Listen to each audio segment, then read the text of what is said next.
días, amigos de Radio Eugenio Espejo del Colegio de Periodistas de Pichincha. Tenemos con nosotros al señor Santiago Paul Yepes. El amigo Santiago acaba de venir de España haciendo un masterado en... Sí, un máster universitario en Historia de América, básicamente, en estudios americanos, en la Universidad de Sevilla, España. Adicionalmente, Santiago es miembro de la agrupación de la Corporación Sociedad Amigos de la Genealogía. Y con él vamos a hablar sobre interesantes temas de esa importantísima ciudad española. ¿Por qué es tan importante Sevilla? Bueno, Sevilla es importante porque tiene un gran pasado histórico relacionado básicamente con las Indias, que le llamaban América, y que también incluía la parte de Filipinas actual. Entonces, en Sevilla, si usted quiere estudiar a América, la América colonial, los viajes de los descubridores, colonizadores, necesariamente tiene que pasar por esa ciudad y conocerla por lo menos alguna vez en la vida para darse cuenta ese gran momento que pasó la humanidad en esa etapa histórica, desde las conquistas, los descubrimientos, hasta la etapa colonial y después, posteriormente, las independencias que se rompieron, que ya no fue en Sevilla como matriz principal, sino más bien otras ciudades españolas como Cádiz. Cádiz es una importante ciudad ahí, muy vinculada pues a Sevilla, ¿no? Y como así es.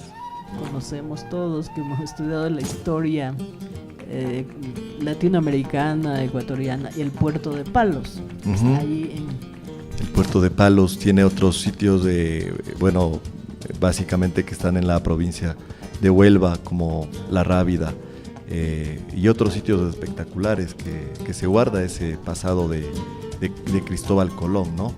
Y en la propia Sevilla, a comparación de Cádiz, tenemos el famoso río Guadalquivir. Actualmente está no como antes, porque antes era mucho más amplio y quizá más caudaloso.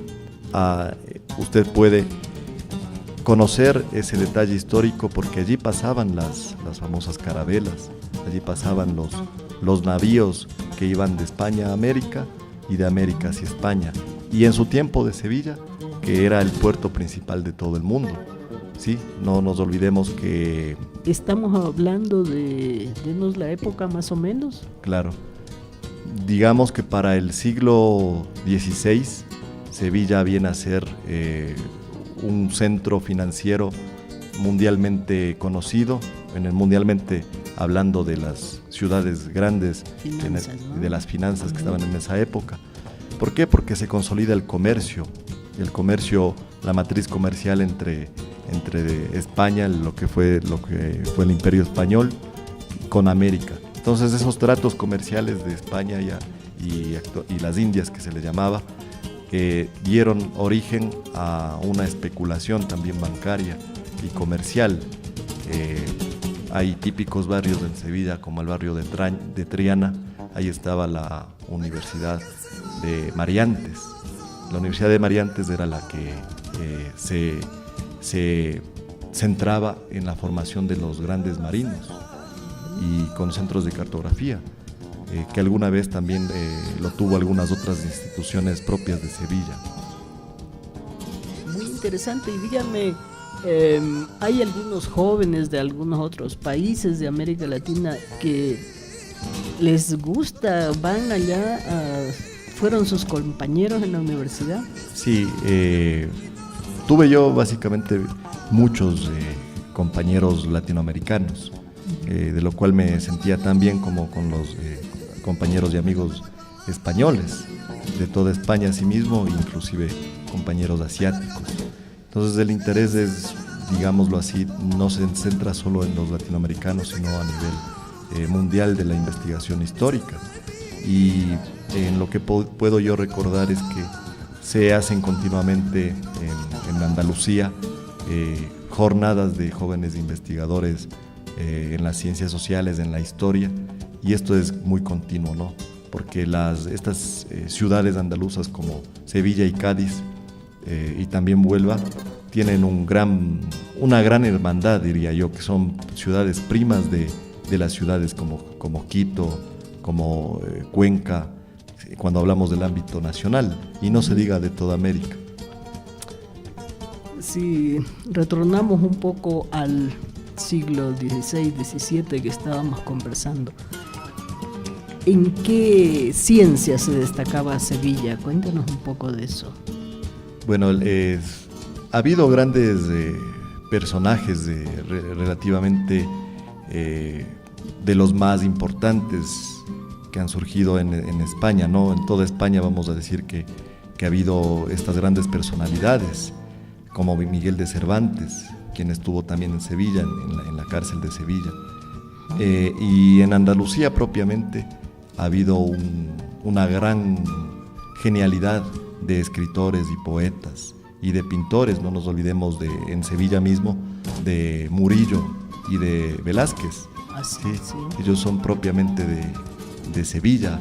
Entonces ese es un gran potencial que tiene Andalucía, y sobre todo en el mundo de las letras, como lo reitero, porque usted cuando escucha un poema en el dialecto andaluz es mucho más bonito al oído que un español neutro, que un español cerrado, porque el dialecto andaluz tiene esa, digámoslo así, hasta cierto punto picardía en el lenguaje, que lo puede usted analizar mejor. Entonces por eso es que en las letras de ellos han destacado como ningunos otros, en Andalucía y en Sevilla también.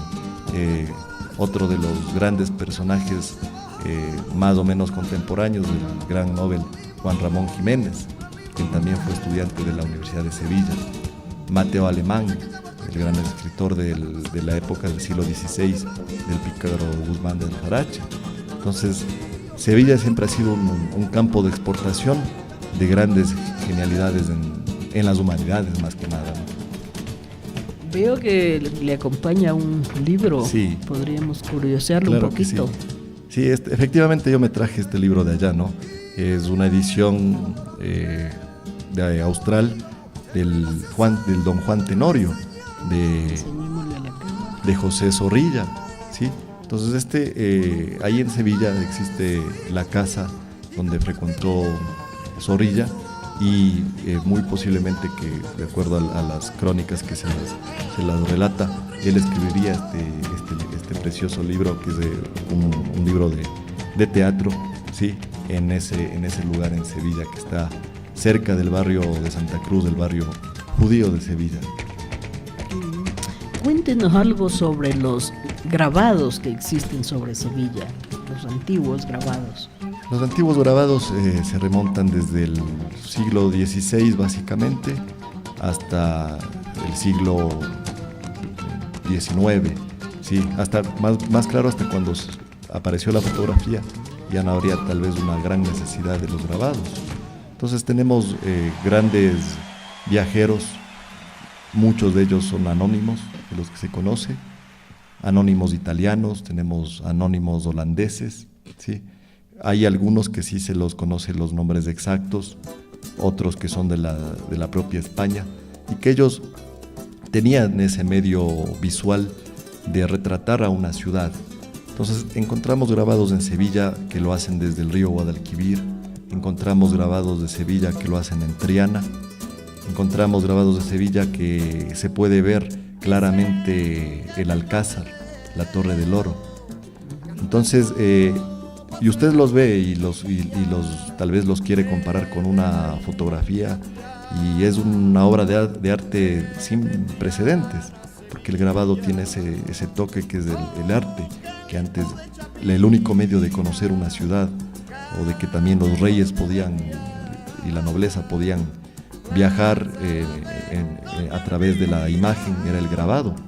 Entonces esto se da incluso en toda España, el tema de los grabados, y en América también en esas épocas, es propio de la época, y hay unos grabados muy, muy bonitos que se le puede encontrar en la Biblioteca Hispánica sobre Sevilla.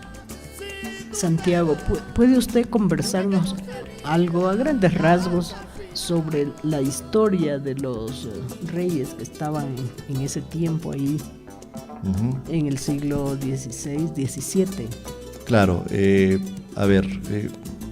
no podemos decir que en la época de las conquistas y la colonización hacia América, los reyes siempre estuvieron en su sede, que siempre fue en Castilla, ¿sí? Hubo épocas en que ellos estuvieron en los Reales Alcázares de Sevilla, que a su vez los Reales Alcázares en la antigüedad era una especie de palacete árabe, ¿sí? Muy similar a la Alhambra de Granada. Y entonces los alcázares era un sitio donde la nobleza y los reyes, sobre todo a partir de la consolidación de la monarquía hispánica con Isabel II, entonces ahí frecuentaban también los reyes, los futuros reyes, la nobleza de España, ¿sí? Cómo no remontarse antiguamente, ¿sí? Que Isbirilla se le llamaba a la ciudad de Sevilla, por los árabes le llamaban Isbirilla, y ya era una ciudad potencialmente fértil en el tema económico, ¿sí? Porque si usted recorre la región de Andalucía, se puede dar cuenta que es una región rica en recursos naturales, en oliva, en trigo, especialmente los productos propiamente mediterráneos, del clima mediterráneo, más bien dicho, porque no está en el Mediterráneo, ¿no? Entonces, Andalucía, estas eran unas tierras mágicas para la monarquía hispánica, y siempre lo mantuvieron. Al final también, cuando ya estaba en plena crisis la monarquía española, sí, hablamos ya de los años que fueron los inicios, la primera quincena del siglo XIX. Ahí sí es que viene a ser Sevilla un centro especial, porque no olvidemos que España el imperio español, la monarquía hispánica, incluido América, estuvo tomado por los franceses en inicios del siglo XIX, ¿sí? Estamos conversando con nuestro amigo Santiago Yepes, que es miembro también de la SAG, Sociedad Amigos de la Genealogía. Cuénteme, Santiago, de los apellidos en Sevilla. ¿Usted se topó con algunos que tenemos ahora actualmente en Ecuador? A ver, algo que yo estudiaba o que veía frecuentemente es que en Sevilla apellidos como Jurado, Sánchez, Fernández tal vez, Luque, Duque, son muy propios de Sevilla, de la gente que yo conversaba. Y analizando también en el campo genealógico, se puede decir que hay datos que lo comprueban y lo verifican, que una primera migración de los que podríamos decir actualmente españoles fueron extremeños y andaluces en la primera ola migratoria, y esto es muy importante que decir, ¿no? Entonces ellos vienen con su propia arquitectura, con sus apellidos, ¿sí? Y que acá exportaron ese tipo de características propias de la migración.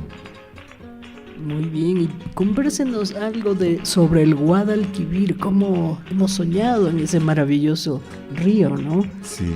Tan característico ahí propio de Sevilla, que tantos poemas muy populares que tiene. Claro.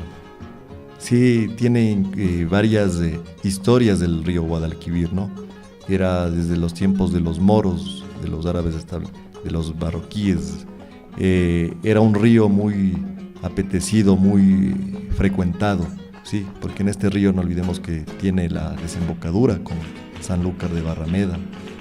Entonces es un río tan especial que por ahí, como anteriormente lo decía, zarpaban las grandes carabelas. Es un fiel testigo de la migración de los primeros americanos en pisar suelo europeo, y a su vez los primeros habitantes los primeros del viejo mundo que vienen a pisar suelo americano tenían que pasar por el Guadalquivir, ¿sí? Para la desembocadura con Sanlúcar de Barrameda. No olvidemos que era el primer puerto especial en Sevilla, ¿no? Entonces hay varios mitos del río, hay historias, hay leyendas sobre el río Guadalquivir. Conecta también con Córdoba, ¿sí? Hay la gran historia Idmat, de la, digamos, esposa de uno de los reyes moros, ¿sí? Que tanto se enamoró de sus tierras propias de Granada, y que en Granada hay veces que nieva.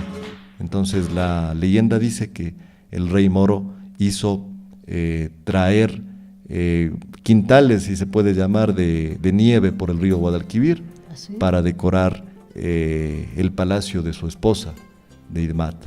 Entonces son leyendas vivas que se producen ahí en el río. Hay leyendas que hablan de que se los ve tal vez, se los veía, más bien dicho, a los reyes moros, a los príncipes, a los nazaríes, se los veía pasear por el río Guadalquivir en la época de la España musulmana, ¿no? Entonces es un río tan especial, ¿sí? Y que tiene un pasado histórico con varias culturas que por ahí han pasado judíos, han pasado árabes, americanos. Es en verdad una riqueza natural e histórica. Pero la dominación árabe duró casi 800 años, ¿no? Así es. Y dejaron también ellos mucho de cultura, ¿no? Hasta ahora tenemos Sí. en vestimenta, en bailes, Sí. en comida, en gastronomía, ¿no? Sí, es, bueno, comenzando desde la arquitectura mismo, ¿sí? Es Sí, una no, arquitectura obviamente. llena de azulejos, que se le puede ver, que la exportaron también a América, ¿sí? De esos maravillosos artesonados de los techos de las iglesias que aquí también tenemos, se puede ver también esa arquitectura, no tanto propiamente de árabe como tal, ¿no? Sino más bien del estilo mudéjar, que es un estilo ya que se mezcla con otras tendencias artísticas. Tenemos en la gastronomía propia del sur de España, de Andalucía, una comida que es llena de especias, ¿sí? Las especias fueron el primer paso de la gastronomía que le impulsaron los habitantes antiguos de España, estamos hablando de los árabes. Tuvieron ese tipo de gastronomía viva, ¿sí? Llena de sabores, llena de incluso los dulces. Nosotros nos preguntamos de dónde provienen estas tradiciones que ahora mismo tal vez en la fanesca podemos comer, ¿no? Que son los emborrajados, que son los pristiños. Allá los pristiños se los llama los pestiños. Entonces los pristiños y los pestiños son en su gran parte provenientes de conventos, en donde los elaboran en monasterios también antiguamente, y tiene un pasado de la gastronomía, en este caso no tanto de los musulmanes que se establecieron en España, sino de los judíos. Entonces para el Pesaj o para otro tipo de fiestas religiosas, los judíos siempre tuvieron esa tradición de hacer dulces, en lo cual le metían la canela, el clavo de olor, la miel. Entonces así es como hasta ahora tenemos nosotros una gastronomía, en este caso importada de allá. Muy interesante su charla. ¿Qué nos ofrece para el próximo programa? ¿Sobre qué podríamos hablar? Porque en la historia de Sevilla hay muchos temas y tenemos mucha curiosidad en saber. Podríamos hablar de la tauromaquia, del famoso y gran Archivo General de Indias. Por supuesto, claro que sí. Bien, amigos, ha sido un placer compartir aquí con nuestro amigo, colega de la genealogía. Gracias. Y estaremos próximamente con un nuevo programa. Buenos días. Buenos días.